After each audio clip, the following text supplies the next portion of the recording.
welcome to Zero Cool Gaming and today's game review. Today I'm going to be reviewing a game called Mage Knight Apocalypse. Now, a long time ago, I played this game. I probably played it in I guess 2007, 2008, somewhere around there. A couple of years after it was, released, and when the price came down, then I bought it and played it. Now, way back when I first played this game, I actually played through as all four of the main characters, if you want to call them that. Or five characters, five main characters. I started out, I believe, as a warrior. Then I went to the Amazon, the dwarf, the dragon, and then I finally settled on the vampire.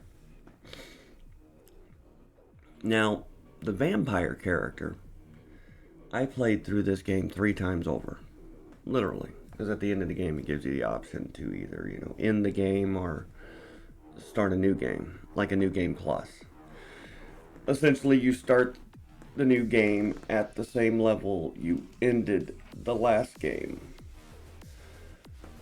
And you just increase your levels again. Now, what I found out rather quickly was the first time I replayed it, I think I went up maybe 5-6 levels from where I was. And I think the very, very first time I played it, I went up like 60 levels, 50, 60 levels, something like that. And then the third time I played it, the entire playthrough gave me like 2 level ups. And that's why I stopped playing, because I was like, the next time means I'm going to get 1 level up and then half a level. You can see where this is going. Do I know that that's exactly how it works? No, but probably. It would not surprise me in the least. Nowhere did I see, super EXP boosts to help me level up as a higher level character. Not to say that they didn't exist. I didn't look very hard, truly. I mean, even though I played through this game 3 times, it was just because I wanted to get the abilities that the vampire gains at, I believe it was level 88. And I never got to 88. But I wanted those new abilities. So, that's what my objective was with playing it over and over. Now, a gentleman recently, and a guy that I've watched several of his videos, Accursed Farms, did a video on this game. And I found, yes, he's right about a lot of the things within the game, but I found it odd that he felt the need to cheat in this game. Because this game is not hard. So I don't know what the problem is. So what I'm going to do, this game is on my list of games that I started playing a couple months ago, actually. And I was planning on finishing it regardless. Just to record it and have it and then upload it later. A lot of the stuff that I upload today as far as gameplay, and I shouldn't say a lot of it, all of it, 99.99% of it is, it was recorded a couple of years ago, like 3 years ago. And that's not a bad thing. I mean, the way that I play games is a little different than some people. I don't like to just sit down and play a single game from beginning to end. I think I'd get burned out on the game, and probably just about any game. long before I ever got to the end. So what I do is I'll play one game for 2 or 3 hours, and then I'll play another one and another one. And I'll probably do that through 6 to 12 different games at a time. And when I get through all of them, then I'll go back to the one that I started with and play a couple more hours of it, and so on and so forth. The end result of that is, essentially, it takes me a year to play through any given title. Is that a guarantee? No. Some titles I can get through rather quickly just because I enjoy the title more than I do most other games, for whatever reason. It's not a particular game style or genre of game that does that. It is the game itself and how it put those things together that does that. So, Mage Knight Apocalypse. As the vampire, I don't even remember. It's been a while since I played this game. And even my initial playthrough recently, I only played like an hour. Maybe more. We'll say an hour for now. I played like an hour.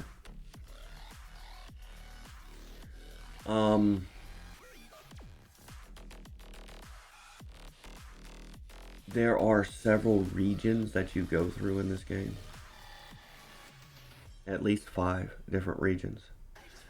And depending on what your starting character is, you'll actually start in a different region. So that's pretty cool.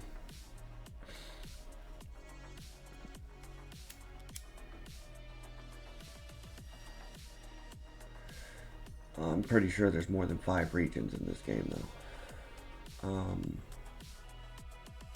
There's at least 6, because you got the end region as well. So, the way this game works is another one of those things that I'm not a fan of. Much like with Darksiders 2, Dungeon Siege 3, Diablo 3, Mage Knight Apocalypse. All these games have a mechanic within them that I hate, and that's random loot boxes. Now, when I say random loot boxes, I don't mean the type that you have to pay for, like you do with online games. These games are definitely the prototypes that they use to develop that monetization system. Absolutely. But it's the randomized loot drops that I hate. Truly. There is no practical purpose for that system in a single player campaign or game at all, period. The only reason that such a system even exists online is to monetize it. But they needed to learn what people were willing to do in order to get the quote-unquote best loot possible. And these single-player campaigns with these type of mechanics in them is where they got that information. Truly.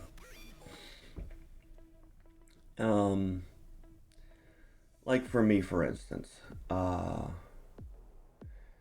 can remember, and I believe it was like my second playthrough. I got some of the best armor in the game for my character right at the beginning of the game. And I was never able to use any of it because it was way too high of a level for me to ever actually equip.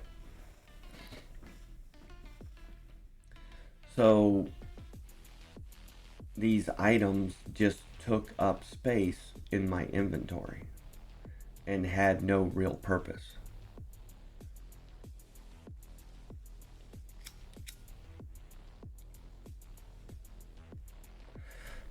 That's bad game design as far as I'm concerned. Truly. That's just horrible game design. And it's not customer friendly game design for monetization either.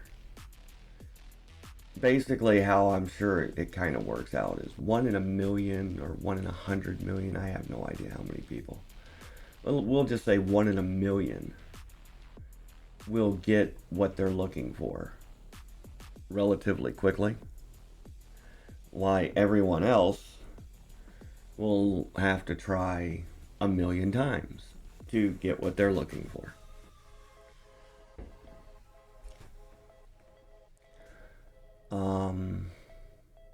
Yeah, that's just not customer friendly game design at all. I know it's not quite that bad. I realize that I'm being hyperbolic here, but that's essentially, an easy to understand terminology. That's essentially what they got going on. The vast majority of people will never find what they're looking for, and the few that do provide hope for those that are still looking. It's sick. It's twisted. It's way wrong. But we've allowed this type of crap, and it's only gonna get worse. I mean, I think the newest Diablo is a clear example of that fact. If we continue to allow these developers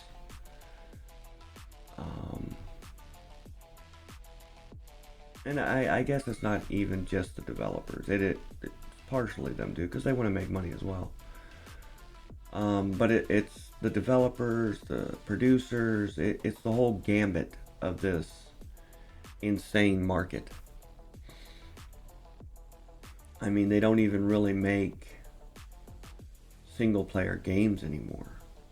Their games are designed to go online and strip money from you.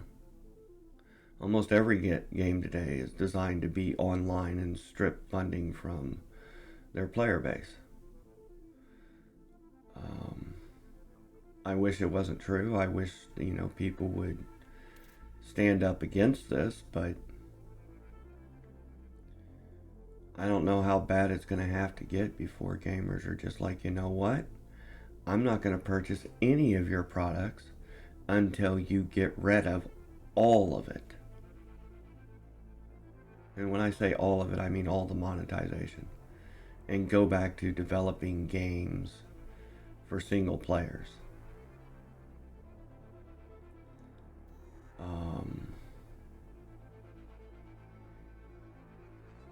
I know people like to be online and do this and do that, but that's an infrastructure that is not cheap to maintain. That requires several very expensive computers that also must be maintained and have upkeep and parts replaced on them. And so, yeah, truly a company can't sit there and develop a free-to-play online game and hope that the single-player elements of that game are enough to fund the free-to-play online element of it. I get that. But I also don't think that they should be monetizing it to the point that they are. I never liked Square Enix's or Squaresoft or whoever the heck they are. I never liked the idea of a subscription service either. I thought that was insane. Give us $19.99 a month to play this game that you paid $80 for. In truth, the $80 on top of the $240 for the year, that's a $300 game. $320 game for 1 year. That's insanely expensive.